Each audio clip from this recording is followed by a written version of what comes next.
2014. globalna e-trgovina narasla je za više od 20%. 25% malih i srednjih poduzeća u Hrvatskoj bavi se internet trgovinom. EU prosjek je 15%, što Hrvatsku stavlja na visoko 3. mjesto. Mama Vesna je Slavonka, odrasla međunarodnoj nošnjem. Ljubav za odjećom se pojavila vrlo rano. Krenula raditi neke svoje motive. Naši krojevi su ukrojeni, moderni i prate žensku liniju. Malo su oplemenjeni motivima sa narodne nošnje. Samo ime Hippie Garden, Hippie znači Open Mind, Open Space, Garden simbol rasta. Kako smo uboli jednu jako dobru nišu na način da su svi ti modeli izrazito i nosivi i lijepi i imaju primjenu na sve strane, oni su pronašli puteve svugdje u svijetu.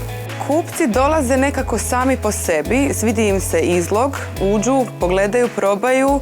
Nemamo baš nikakve reklame, više ta usmena predaja. Planovi prvobitni su internet trgovina. Mislim da je to barem prvi dio koji bi mogli se otvoriti za svijet. 71% kupaca vjeruje da će u internet trgovini dobiti bolju cijenu nego u dućanu. U početku smo imali dosta problema, moram priznati, dok smo odlučili koju kolekciju ćemo prikazati na webshopu, što ćemo prodavati, kojoj publici se obraćamo. Zaposlili smo 2 mladih ljudi koji su u našoj službi. Jedan je IT stručnjak, drugi je web grafičar i njih 2 za uistinu funkcioniraju kao tim. Tako da, evo, dugi niz godina sustav funkcionira savršeno. Kako pokrenuti internet trgovinu? Zakupite internet domenu i web hosting. Kupite gotovo rješenje za internet trgovinu ili angažirajte programera i dizajnera za vlastito rješenje. Kreirajte asortiman pogodan za internet trgovinu.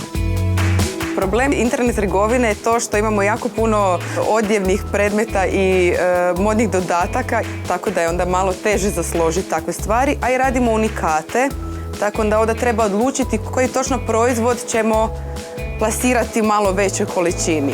Iznenadili smo se kad smo stavili od prvih 30 artikala da smo stavili par unikatnih modela koji su na divno iznenađenje bili prvi prodani. I to nam je bio jako dobar leitmotiv da mi moramo razmisliti na puno drugačiji način. Hrvati još uvijek strahuju od zlouporabe podataka i smetaju im visoke cijene dostave. Savjeti za uspješnu internet trgovinu. Za proces naplate angažirajte vanjskog partnera, takozvani Payment Gateway. Osigurajte sustav koji će povezivati narudžbe sa stanjem skladišta. Odaberite partnera za dostavu artikala potrošačima. Pripremite dobre i kvalitetne fotografije te opise proizvoda. Obavezno testirajte svaku fazu kupnje putem vaše internet trgovine kako biste bili sigurni da će kupac biti zadovoljan. Uistinu to nije jednostavno, skupo je, ali odlučili smo se na to od samog starta i to je bila ispravna odluka. 65% građana u Hrvatskoj koristi internet. 23% korisnika interneta kupuje online i taj broj na godinu raste približno 3%.